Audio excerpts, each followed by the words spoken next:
Vacinas causam autismo?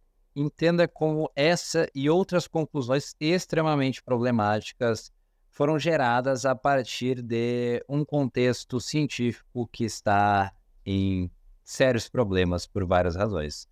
Eu me chamo Gustavo, esse aqui é o meu canal Comportamento e Pensamento, e eu sou formado em Psicologia. Seja muito bem-vindo e bora lá para o conteúdo.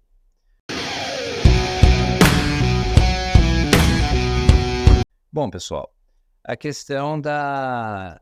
Claro que é sensacionalista chamar de a crise na saúde, ou a crise nas pesquisas na saúde, mas de fato é uma coisa, digamos assim, uma crise meio silenciosa que acontece, que o que ocorre, que se estima que cerca de 85% das pesquisas em um contexto clínico em saúde sejam muito problemáticas, sejam de péssima qualidade. O que seria ser de péssima qualidade? Não ter, por exemplo, critérios de falsibilidade. O que é falsibilidade? Dentro do método científico, tem um princípio que é eu conseguir falsear alguma coisa.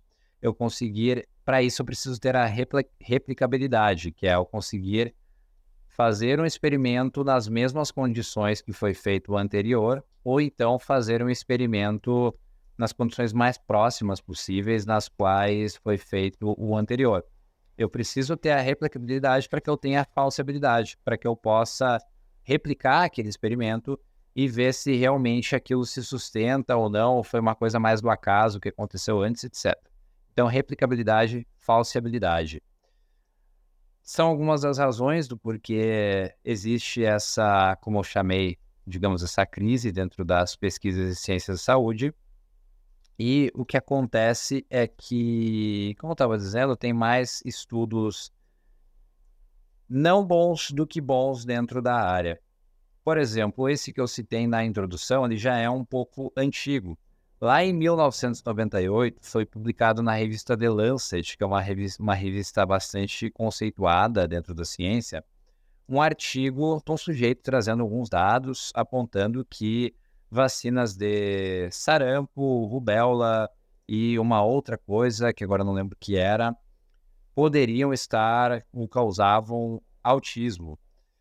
Esse artigo ele deu muito o que falar e, inclusive, continua levando a muita gente a acreditar hoje em dia de que existe essa causalidade de vacinas com relação ao autismo. Isso, na verdade, por várias razões. A principal é que o artigo que dá suporte a isso, ele foi revogado por uma questão de não apresentar dados que tenham credibilidade, de fato. Então, foi uma pesquisa mal feita, mais uma dessas.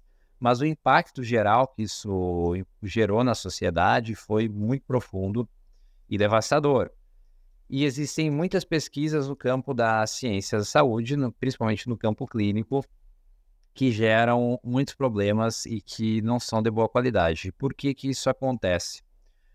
Algumas razões são: os pesquisadores nem sempre são bons, então às vezes eles não são bem treinados, às vezes a formação na faculdade deles não foi tão boa, eles não tiveram uma base em fundamentos científicos, de pesquisa, etc., tão bem feita, e acaba que, principalmente em metodologia científica, não tiveram muito bem feita, e aí, não tendo essa base, eles fazem pesquisas meio ruinzinhas mesmo.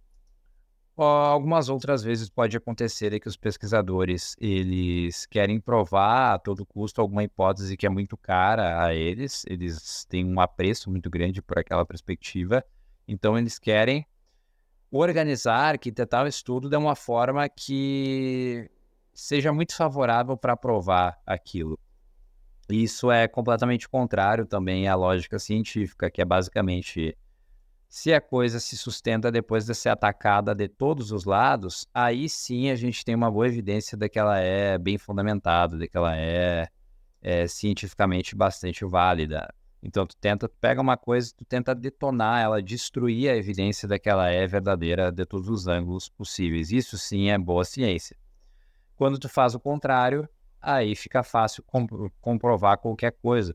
Por exemplo, se eu colocar um monte de pegadas até a chaminé, colocar alguns presentes lá perto e algumas coisas nesse sentido, eu poderia olhar para aquilo e dizer: olha só, Papai Noel esteve na minha casa. Mas vou contar um segredo para vocês: não existe Papai Noel. Eu sei que alguns de vocês ficaram muito decepcionados agora, mas precisa ser dito. E a gente sabe que organizando as coisas de determinadas formas, fica muito mais fácil de comprovar qualquer coisa. Então, existem essas duas razões. Outra razão é de que muitas vezes os pareceristas, que é uma coisa que é usada num método que se chama revisão por pares, que é basicamente a pessoa envia esse artigo que ela escreveu, uma outra pessoa também com, pelo menos em tese, uma expertise naquela área, vai revisar esse artigo e aí esse artigo vai ser publicado com uma revisão por pares. Foi mais de uma pessoa que revisou. Só que o que acontece muitas vezes é que o parecerista ele não tem um treinamento muito grande naquilo. E aí ele quer incrementar o currículo dele, quer dizer que ele publicou mais coisas, porque o nome dele também entra nessa publicação. Ele vai lá, não entende nada daquilo e deixa passar. Isso, claro que não acontece com todos, mas com alguns pareceristas pode vir a acontecer e acontece na prática. Que mais que acontece? A gente tem uma coisa que a gente chama de periódicos predatórios. Hoje em dia a gente tem uma coisa muito bizarra dentro da ciência, que é que praticamente tu tem mais revistas científicas, mais periódicos científicos do que artigos a serem publicados. Então tu tem tanta revista, tem tanto periódico que esses periódicos eles estão desesperados para publicar qualquer coisa que seja. Então, muitas vezes eles entram em contato com, inclusive eu já recebi contato de alguns artigos assim, que é o que a gente chama desses periódicos ou revistas predatórios.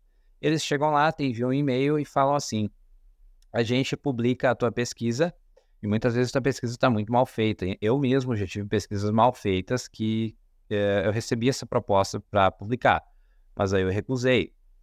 E eles terão uma oferta assim, ó, tu envia para nós determinado valor em dinheiro que a gente publica aqui. Olha só, uma mão lava a outra, né? Tu dá uma graninha aqui pra gente, a gente publica o teu artigo, a tua pesquisa e tu vai ficar bem na fita, porque vai entrar pro teu currículo. Então, tu tem mais essa questão que faz com que se tenha esse contexto problemático dentro das ciências da saúde. Que mais? E tu tem que acaba gerando esta crise, digamos assim, nas pesquisas de saúde. Bom, é que pesquisas de alta qualidade, principalmente envolvendo seres humanos, são complicadas de fazer.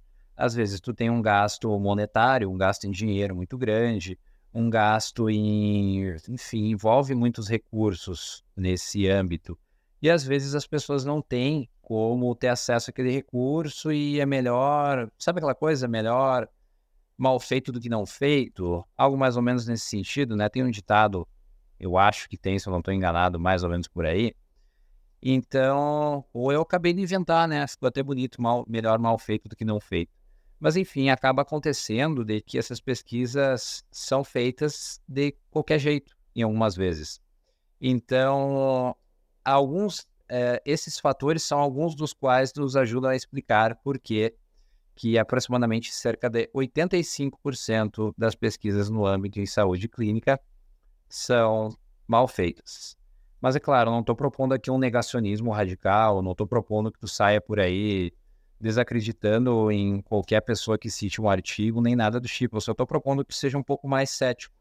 Que quando alguém vier e te falar, não, mas isso aqui é científico, realmente dê uma avaliada naquilo que a pessoa está falando, vai atrás, pede para ela a referência dela, pede para ela a fonte daquilo que ela está te falando, porque pode ser que a pessoa tenha pego qualquer artigo aí com uma metodologia meio medonha e esteja afirmando algo muito cabalmente sem que aquilo tenha de fato fundamento.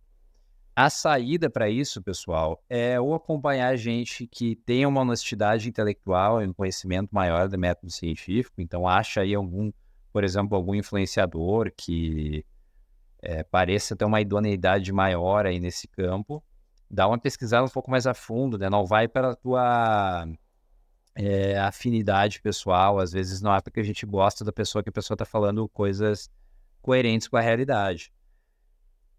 Ou para os mais aventureiros, estuda método científico um pouco mais a fundo e tenta ir ali pelo teu próprio conhecimento da coisa. Espero que não tenha deixado vocês aí do outro lado muito desesperados com essa situação. Deixa aí o teu like no vídeo, se inscreva aqui no canal e deixe seu comentário. Comenta aí se tu já viu algum artigo científico muito esdrúxulo, muito fora da realidade, o que parecia, e que tu ficou bem desconfiado. Talvez fosse realmente mal feito mesmo.